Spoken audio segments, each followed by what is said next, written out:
May ultimatum si Manila City Mayor Isko Moreno sa mga vendors at parukyano dyan sa Divisoria. Kung hindi daw susunod sa minimum health protocols, tigil operasyon ng mga tiyangge at tindahan dito. May ulat si Clazel Pardilla. Sa dami ng mga namimili, halos magpalitan na ng muka ang mga tao sa Divisoria. Mabuti nga sana kung ang kapalitan mo ng muka may suot na face mask. Ang problema, ilan sa mga namimili ang suot na face mask nakababa. Ang ilang tindera naman, walang suot na proteksyon sa muka. Makailang ulit ng pinagsabihan ni Manila Mayor Isko Moreno ang mga residente sa Maynila, sundin ang health protocols. Kaya banta ni Moreno sa mga Manileño. Pag pumalo yung COVID, ihinto ko ang lahat.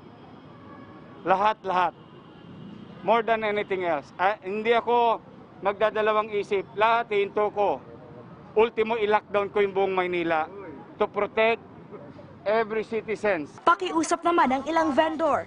Sana wag niyang ila-lockdown yung tindahan sa Divisoria kasi matagal na kaming hindi kumikita. Magugutom kami lahat. Doble na ang pagpapaalala na sundin ng health protocols.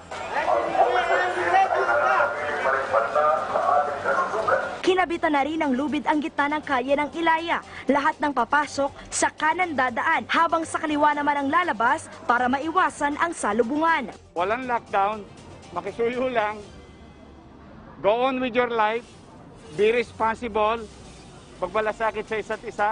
Pananatilihin din ng Manila LGU ang pagbabawas sa mga menor de edad na lumabas. At para maiwasan ang pakikipagsalamuha, inilunsad na ng Manila LGU ang No Contact Apprehension Policy sa pagitan ng mga enforcer at motorista. 36 na kamera ang ininstall sa lungsod at imomonitor ng Manila Traffic and Parking Bureau ang lumalabag sa traffic law gamit ang CCTV.